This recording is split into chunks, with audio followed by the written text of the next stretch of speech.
Have you ever seen a photo that has made you feel unsettled? Maybe a little bit lonely or nostalgic.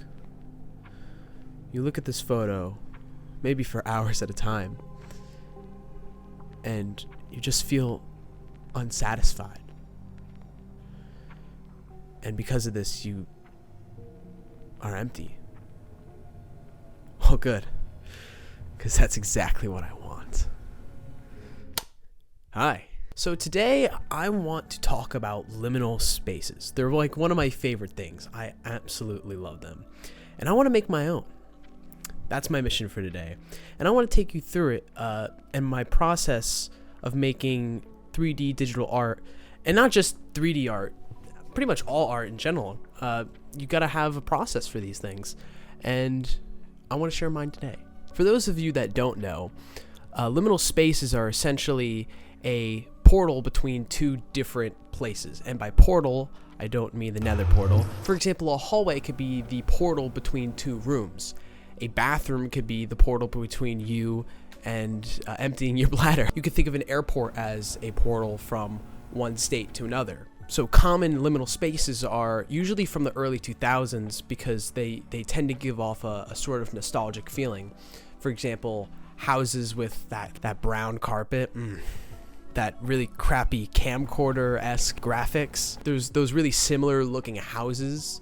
Those sort of images tend to make kids my age sort of nostalgic for times bygone. So the liminal space that I want to create is that sort of house look, but I want to do something that I hope no one else has really done before, and that is put a chunk error through it. The whole thing about liminal spaces is you can kind of get away with some like really odd stuff.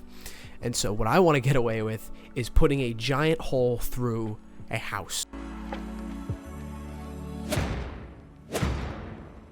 Usually I would write this down on a piece of paper, do some quick thumbnail sketches, and then I would go into 3D. But I decided to go straight into it just so I can really nail the composition, because it's hard to get that sort of perspective on paper. The first thing that I do when I'm creating any 3D scene is the block out.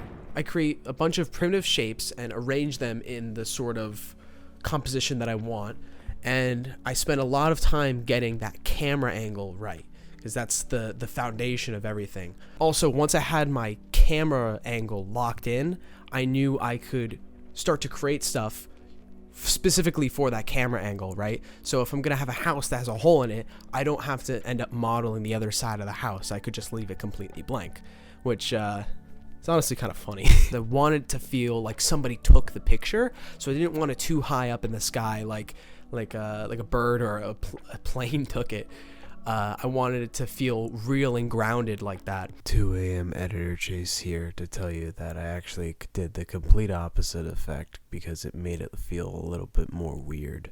Towards the middle of my workflow, I tend to replace those, but in this instance, actually, I didn't have to because everything was really cubic anyway. After I have my basic composition and the block out, then I tend to go into refining some of those ideas. There's a lot of different ways that you can model in 3D, and the method that I chose for this specific project was to use a bunch of Boolean operations. It's essentially just adding and removing shapes from other shapes. This process tends to add a lot of jank to the mix, but because I was going to add a sort of like VHS filter at the end, it didn't really matter. There's a certain amount of detail that you don't have to worry about.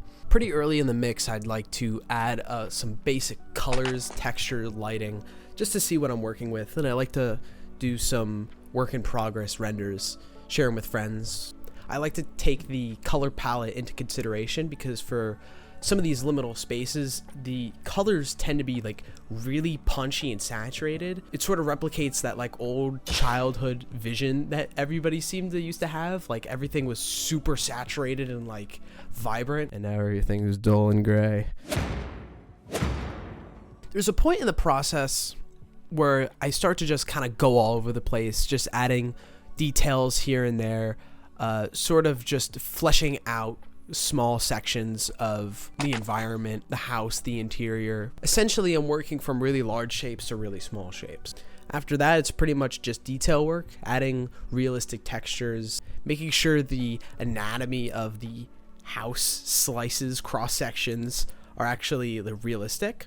That was like one thing I really struggled with. I usually struggle a lot with creating like blueprint houses in 3D because it just comes with a lot of headaches. But now I actually had to simulate the wood in between with the drywall and the paint and the carpet and all those cross sections. So it was a challenge to get that to look right. But luckily, again, with this like whole liminal space thing, you can kind of get away with some of those things. For example, the windows didn't need to be like perfect. I didn't need to have blinds or anything. I just set them black because a lot of houses in liminal spaces tend to just be like completely grayed out.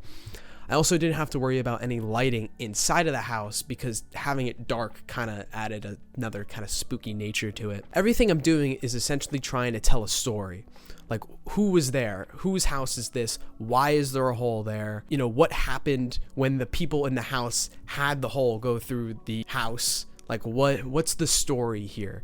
And I tried to have the objects in the house kind of display that. Like, for example, like one of the chairs got cut in half and fell over, but didn't exactly fall into the pit.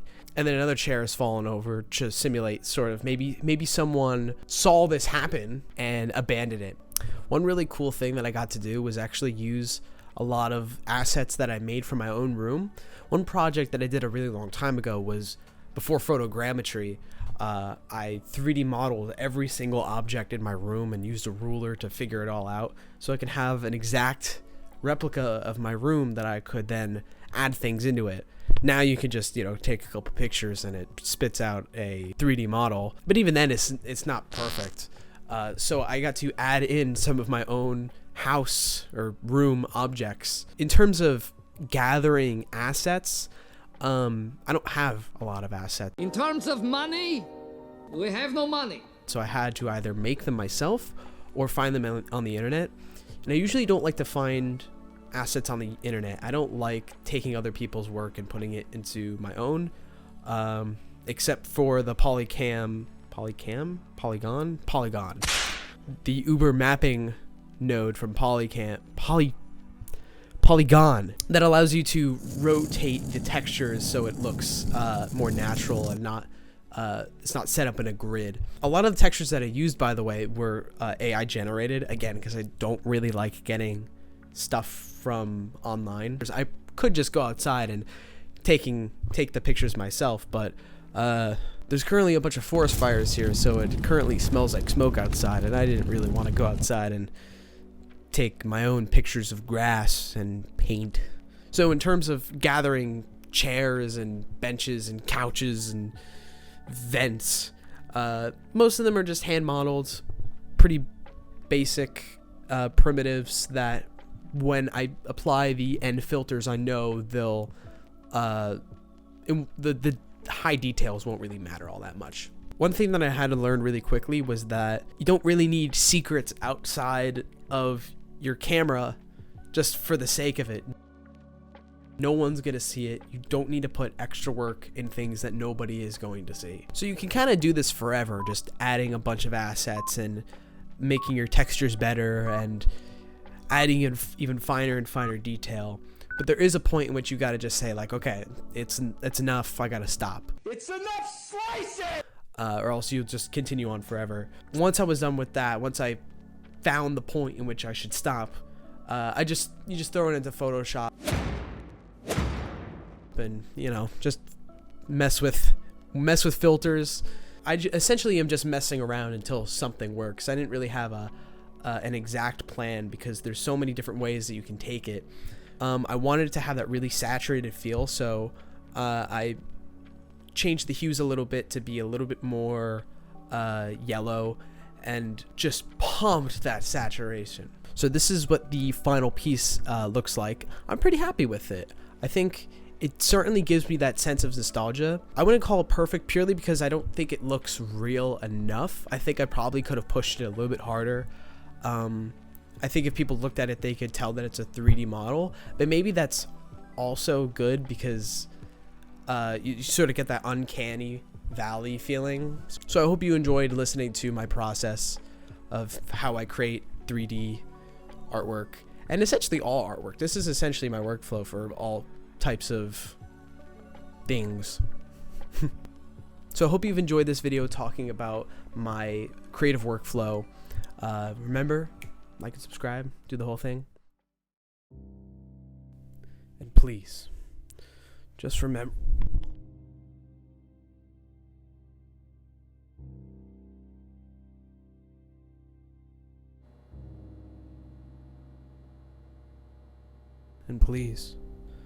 don't forget me.